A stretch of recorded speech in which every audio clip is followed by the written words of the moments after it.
Hi everyone. So today we are going to start with the aphorisms properly and अभी हम सिर्फ aphorism से शुरू करेंगे, organon के बारे में समझेंगे and I'm going to talk about aphorism 1, 2 and 4. ये 3 aphorisms के बारे में आज बात करने वाले हैं हम. So hi everyone, welcome back to my YouTube channel. I'm Dr. Manisha Bhesla and today we are going to deal with the aphorisms. So without wasting our time, let's dig into it. So first aphorism मैं read करती हूँ. The physician high and only mission is to restore the sick to health to cure as it is termed. ये समझो, पहला अफॉरिज्म deal, देखो जितने भी अफॉरिज्म आप पढ़ रहे हो एक टैगलाइन हमेशा उसके साथ अटैच हो जाती है कि ये अफॉरिज्म इस चीज के साथ डील करता है. So first aphorism deal with the mission of physician. Now I am going to talk about each and every word used in this aphorism. 2 line का aphorism, learn it from your heart. ठीक है, अच्छे से याद रखना है इसको. ये ऐसी चीज है जो कभी आपसे सोते टाइम भी पूछ ले आपको याद हो. सो ये 2 लाइनें हमेशा याद रखना. Mission of physician. The high and only mission of a physician is to restore the sick to health to cure as it is termed. ठीक है, so let's talk about पहला वर्ड लेते हैं हम physician. यही बोला है ना, physician ही क्यों बोला डॉक्टर हैनमन ने? Why he didn't use allopathy, homeopathy, old school और antipathy? क्यों बोला physician? Because physician क्या होता है हमारा? Physician is made of 2 words. It is about the scientific fact and a art also. So physician is someone who is very skilled in their field, who is artistic also. Because in homeopathy, मतलब सी देखो क्या होता है, engineering है. Engineering में क्या हुआ, जो चीज़ें, जो मशीन है, उसका जो तरीका है बनाने को वो उसी तरीके से बनेगी. ठीक है, आपको कोई अलग से दिमाग नहीं लगाना. There is a pattern you have to follow, right. जैसे कपड़े अगर मेरे को सिलना है तो कपड़े सिलने के लिए एक तरीका है, उसको कट करने का मॉडिफिकेशन करना है तो आप अपना दिमाग यूज करिए, वरना जरूरत नहीं है उधर. ठीक है, सो इस तरीके से एक पैटर्न फॉलो होता है. But in case of physician is it so?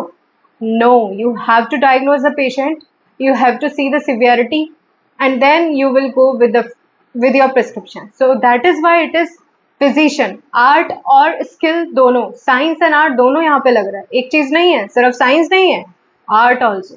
So याद रखेंगे हम. mission, अब mission का मतलब क्या होता है? purpose for which one is born. Doctor Hahnemann ने मिशन को बेरुफ बोला. ठीक है, एंड बेरुफ का मतलब है occupation. Occupation, profession, vocation, calling. आप इन कई अलग वर्ड से आप मिशन को जान सकते हो. ठीक है, मिशन वर्ड को यूज करते हैं. देन आरी टर्जन use noble profession. C Wesselhoeft ने इस चीज को कॉलिंग कहा, inner calling, right. And C Wheeler ने इसको एम कहा. तो सब ने अपने अपने तरीके से अलग अलग लैंग्वेज में मिशन ऑफ फिजिशियन को अलग से डिस्क्राइब किया है. ठीक है, now why mission and not profession? Again the same thing कि मिशन ही क्यों बोला, प्रोफेशन क्यों नहीं बोला है? उसका रीजन क्या है? देखो, बिकॉज मिशन में हमारी दोनों चीज़ है, प्रोफेशनल एंड ह्यूमैनिटेरियन अप्रोच. सो एक डॉक्टर जो होता है, इट्स नॉट 9 to 5 जॉब. अगर 6 बजे भी मेरे घर पे भी कोई आ रहा है for the help, I will go for that. Now heart and mind work for the human suffering. ठीक है, ये अच्छे से याद रखेंगे. Why mission. नेक्स्ट है high and only. High and only मतलब क्यों? एक ही, ओनली का मतलब तो 1 ना. देखो, क्योंकि 2 रोल होते हैं फिजिशियन के. First is to cure the disease, जैसे यहाँ मेंशन किया हुआ है, to cure the disease. Second is to preserve health and prevent disease in individual. ठीक है, to preserve health and prevent disease in individual. First and foremost जो high and only 1 mission है वो है हमारा टू क्योर द डिजीज. क्या आपको उस डिजीज पर्सन को ठीक करना. ठीक है, नेक्स्ट चलते हैं वर्ड में हेल्थ. हेल्थ लिखा हुआ है, health is a balance state. Balance state किस चीज का है? माइंड, बॉडी एंड सोल, तीनों चीज होना चाहिए. ठीक है, mind, physical and spiritual state. और sensation of well being and comfort. ठीक है, दोनों चीजें हो सकती है, well being and comfort. Come to the sick. Sick क्या होता है हमारा? Dynamically derange normal functioning of organism. Dynamically derange, क्योंकि कभी कभी क्या होता है, सिक का मतलब ये नहीं है कि मुझे बाहर से ही जो चीजें दिखेंगी तो ही बंदा सिक है. Derange health. ठीक है, dynamically derange normal functioning of organism. या derangement of vital force is sickness. Vital force को सिर्फ इतना समझो, इज एन एनर्जी जिसकी वजह से which is animating our whole body. ठीक है, और जो वाइटल फोर्स हमारा रिस्पॉन्सिबल है for everything, for health, for disease and of course death. अगर ये वाइटल एनर्जी हम में नहीं रहेगा then we are nothing, that ये डेड ऑर्गेनिज्म. ठीक है, द वर्ड क्योर. क्योर का मीनिंग है removal of whole of perceptible sign and symptom of disease. Cure का मतलब तो यही बोलते हैं ना हम कि भाई जितने भी उसके बीमारी के लक्षण थे जो दिख रहे थे मुझे या जो पेशेंट को महसूस हो रहे थे, सब उसने बताया और वो दवा देने के बाद सब ठीक हो गया. Then the term is cure use होता है, ठीक है, कि पर्सन ठीक हो गया। सो क्योर से मिलते हुए दो टर्म्स है इधर, पैलिएशन एंड सप्रेशन, लेकिन दोनों डिफरेंट है, उसका मतलब क्योर बिल्कुल भी नहीं है। पैलिएशन और सप्रेशन की जब मैं बात कर रही हूँ तो पैलिएशन का मतलब है एंड सप्रेशन का मतलब है कि फॉर द टाइम बीइंग आपने उस चीज को दबा दिया है, ठीक है, दोनों में भी डिफरेंस है सप्रेशन एंड पैलिएशन में, ठीक है, but we will get to know it in another video, ठीक है। देन आता है हमारा as it is term. As it is term की जब हम बात करते हैं तो the doctor Hahnemann is saying recovery which is not followed by other science और सिम्टम्स, ठीक है, ऐसी रिकवरी के दोबारा उसको वही सिम्टम्स और साइन नहीं आ रहे हैं या दोबारा वैसा बाउट नहीं आ रहा है, ठीक है, then the person is considered as cure. So आपने डिजीज को इस तरीके से रिमूव किया है उसके साइंस एंड सिम्टम्स को कि वो दोबारा से वो सब कंप्लेंट्स लेकर नहीं आ रहा है, and the person is considered cure. Now come to the footnote. Footnote में क्या लिखा हुआ है उधर? फर्स्ट फुटनोट जो हमारा डिस्क्राइब करता है that is about theoretic medicine के बारे में डील करता है। Let me read this. His mission is not however to construct so called system by interweaving empty speculation and hypothesis concerning the internal essential nature of vital process and the mode in which disease originate in invisible interior of the organism. Physician है, उसका काम empty speculation और hypothesis बनाना नहीं है कि आप so called एक system construct कर रहे हैं और पेशेंट को आप बता रहे हो कि ये डिजीज इस तरीके से शुरू हुआ है, इस तरीके से आपके सिम्टम आने शुरू हुए हैं, ठीक है, मतलब आप उसको अपना टाइम वेस्ट कर रहे हैं and you are giving him the countless explanation regarding the phenomena, कैसे चीज शुरू हुआ है या पैथोलॉजी क्या है उस डिजीज का, ठीक है। So nor is it to attempt to give countless explanation regarding the phenomena in disease and their proximate cause. Must ever remain concealed word and inflated abstract mode of expression which should sound very learned in order to astonish the ignorant. कि मतलब जो उसका problem है उसको solve करने के बजाय आपके बता रहे हो उसको और चीजें सब बता रहे हैं, ठीक है, आप उसको और चीजें एक्सप्लेन करने लग रहे हैं। उसका पैथोलॉजी कैसे हुआ है, 2 टाइप का बीमारी होता है, 3 टाइप का बीमारी होता है, दिस एंड दैट, ठीक है, until unless patient is asking you for the details आप ना बताओ तो भी चलेगा, because your work is to cure the patient, ठीक है। यही डॉक्टर हैनमन ने बोला है कि अपना आपको बचाने के लिए आप ये सो कॉल्ड सिस्टम स्पेकुलेट मत सिस्टम मत बनाओ based on the speculations and hypothesis, जो बुक्स में लिखा हुआ है, जो भी आप कहानियां मनगढ़ंत कहानियां पेशेंट को सुना रहे हैं वो आपका काम नहीं है। Your work is, because at that time it was the way, ठीक है, उस तरीके से ट्रीटमेंट किए जाते थे, that is why doctor Hahnemann mention this part.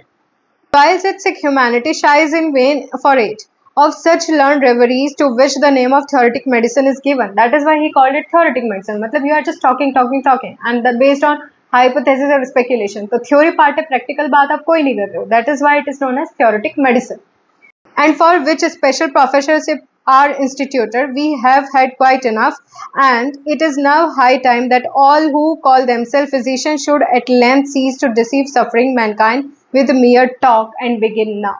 So he is saying कि जिसको ये प्रोफेसरशिप का टाइटल मिला हुआ है, please don't go with the empty speculation and hypothesis, be practical, and it is the high time when you talk less and act more. So Dr. Hahnemann was telling this or giving this general message to each and everyone who call themselves a physician. ठीक है, तो theoretic medicine इस part से deal करता है हमारा। And begin now instead for once to act, that is really to help and to cure. कि आप अपना प्रैक्टिकल काम करो, पेशेंट को हेल्प करो टू एंड क्योर करो, ठीक है। So this was about theoretic medicine. So second aphorism, I am gonna read that. The highest ideal of cure is rapid, gentle and permanent restoration of health or removal and annihilation of the disease in its whole extent. So rapid, gentle and permanent, ये 3 word use करें आप याद रखेंगे, that is for acute case. Now removal and annihilation of the disease in its whole extent, कि पूरे तरीके से आप जब बोल रहे हैं ना the patient is free from the disease, तो वो हर तरीके से जाना चाहिए, उसका mentally physically well being उसको फील होना चाहिए, ठीक है, and in the shortest, most reliable and most harmless way और easily comprehensible principle. यहाँ जितने भी वर्ड यूज हुए ना, they are very important. Now I will tell you why. See, rapid, gentle, permanent restoration of health dealing with acute case. क्योंकि acute case क्या होता है, acute injury अगर कोई हुई तो वो फटाफट से हील करेगा। acute disease की बात करें तो उसमें जो restoration होती है वो rapid होना चाहिए, बहुत जल्दी होना चाहिए, मतलब 2 weeks में 1 week में उस बीमारी को subside होना चाहिए according to the course. ये depend on the disease, ठीक है। रैपिड, जेंटल, जो भी आप मेथड यूज करें it should be gentle, it should not hurt the patient, ठीक है, लाइक ब्लड लेटिंग और जो वो चीजें हो रही थी वो कहीं से भी जेंटल ट्रीटमेंट नहीं थे. सो gentle, permanent the person recover हो गया है तो आप बोल रहे हो गया है, अब the person is not going to have the same complain again. ठीक है.